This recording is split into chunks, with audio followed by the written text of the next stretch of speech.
Ruslan Nobilla, and I will discuss the capacitor together with my partner Jomar Dos Reyes. Before we start, let us pray. The verse of the day is 1 Thessalonians chapter 5 verse 17. Pray without ceasing. It means tayo'y manalangin ng walang patid. Tayo po yung mukot manalangin.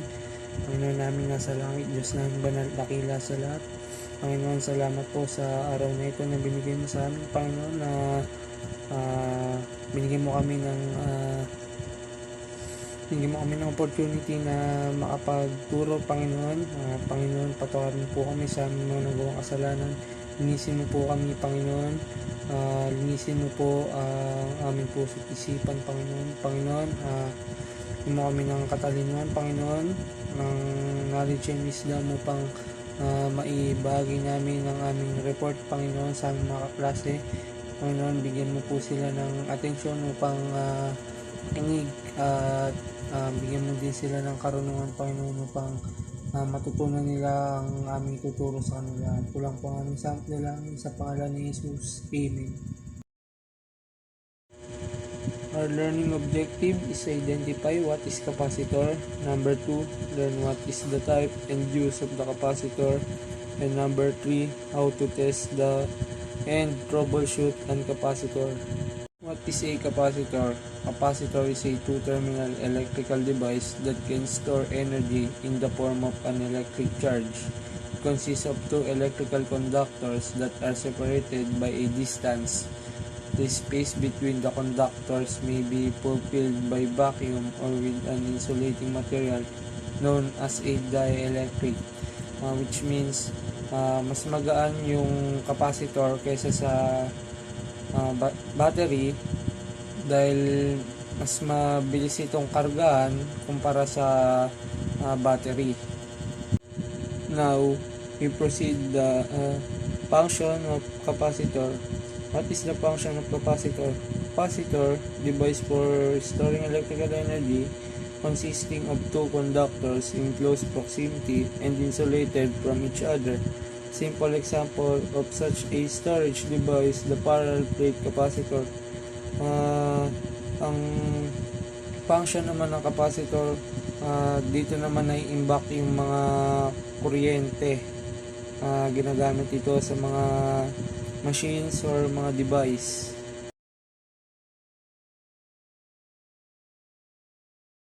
Number 1 type of capacitor is the ceramic capacitor. These are small expensive capacitors that are widely used in electronic circuits. They are made of a ceramic material that acts as a dielectric. Ceramic capacitors are non-polarized and come in a variety of capacitance values. Ito po yung maliit na capacitor. Makikita natin siya sa mga TV, radio, smartphones, gaming console, mga camera. Next naman po natin sa types of capacitors ay film capacitors. These capacitors are made of a thin film of plastic or metal that is sandwiched between two metal plates. Film capacitors are non-polarized and have a high capacitance to volume ratio. They are often used in applications where a high stability and low leakage current are required. Makikita naman po natin ang mga film capacitors sa mga computers, appliances, TV, tsaka radios. Next in the types of capacitors are electrolytic capacitors. These capacitors have a high capacitance value for their size. They are made of an aluminum or tantalum electrode and a liquid or phase electrolyte. Electrolytic capacitors are polarized and must be connected to a circuit with a correct polarity. They are often used in power supply circuits to smooth out the output voltage.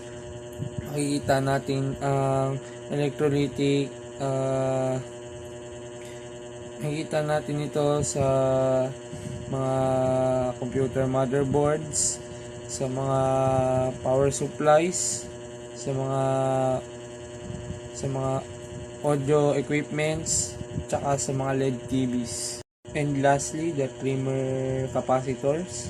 These are small capacitors that are used to fine-tune the capacitance of a circuit. They are typically adjusted with a screwdriver. Ang gamit naman nito ay sa mga communication equipment, gaya ng TV. So, good day everyone. I am Mr. Jomar Malto de los Reyes. So, for the continuation of the discussion about capacitor, um, we will discuss the use of the capacitor and also how to troubleshoot a capacitor. So, later I will show some video clip. So, let's start. How to use capacitor? So, if you put a capacitor in a series with something, it blocks the DC signal, removing unwanted DC offsets. If you put a capacitor in parallel with something, it shunt AC signals. Often this is connected to ground so that you can shunt any unwanted AC signal to ground, like electrical noise, smooth power supplies. So the use of the capacitor or the main function is the store and release electricity. And then about DC and AC, I'll show a video clip na magpapakita upang mas maintindihan natin. Ano nga ba ang kapasitor? Ang kapasitor ay isang electronic component na may kakayahan na mag-store ng electric charge or voltage. Pwede natin itong ihalin tulad sa isang tangke ng tubig. Ganyan naman ang simbol ng kapasitor. Alam niyo ba na ang unang tawag sa kapasitor ay condenser? Ang kapasitor ay mayroong low resistance sa AC at high resistance naman sa DC. Sa madaling salita, tumatagos dito ang AC at binablock naman ito ang DC. Maraming iba't ibang klase ang kapasitor. Halimbawa na dito ang electrolytic capacitor, mylar capacitor, polyester capacitor, mica capacitor, tantalum capacitor, ceramic capacitor, at tuning capacitor. Ang capacitor ay maaaring maklasify bilang non-polar at saka polarized. Pag sinabi natin polarized, yung kabilang terminal ay positive at ang kabilang terminal naman ay negative. Halimbawa ng mga polarized capacitor ay ang electrolytic capacitor at tantalum capacitor. Malalaman natin ang polarity ng capacitor sa marking sa kanilang body. Ang halimbawa naman ng mga non-polar capacitor ay mylar capacitor, polyester capacitor, mica capacitor, at ceramic capacitor. So ayun, mas nalinawan na tayo about the use of the capacitor. So let's continue. So how to troubleshoot capacitor? By using multimeter, you can easily and accurately measure the voltage of the start capacitor. If the reading is significantly different from the expected range, it may be time to replace the capacitor. So, by using the multimeter, you can know or measure the voltage of the capacitor. And if the reading is not normal from the expected range, means you need to replace the capacitor o palitan mo na nga. So, about naman sa how to test the capacitor, gagamit tayo ng multimeter. So, how to test the capacitor? So, first, disconnect the capacitor from its circuit. Check the capacitance value on the capacitor's exterior. 3. Select an capacitance setting on your multimeter. 4. Connect the multimeter with capacitor terminals. And lastly, compare the multimeter reading with the capacitance value. So I'll show a video clip on how to test the capacitor by using ESR meter para mas madaling i-test. Pero pwede rin naman siya sa multimeter. So, nakakita lang ako ng mas madaling way or mas applicable na tester. Para naman matest ang capacitance ng isang capacitor, ay pwede tayong gumamit ng ESR meter o digital tester na may kakayahang magbasa ng capacitance ng isang capacitor. Magsusukat tayo ng capacitance ng mga capacitor gamit ang isang digital tester. Iset natin ang tester sa capacitance.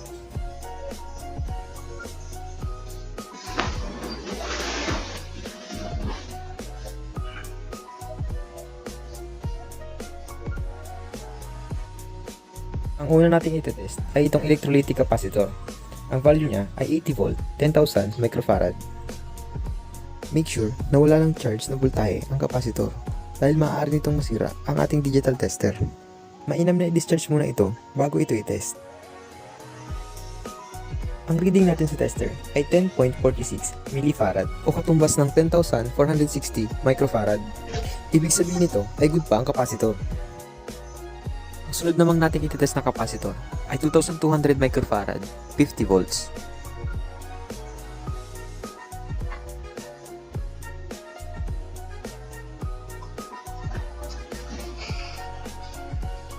Ang reading na lumabas sa tester ay 2.063 millifarad o katumbas ng 2,063 microfarad. Mababa ito na 137 microfarad sa original value. Mas mainam na palitan na lang natin ito ng bago.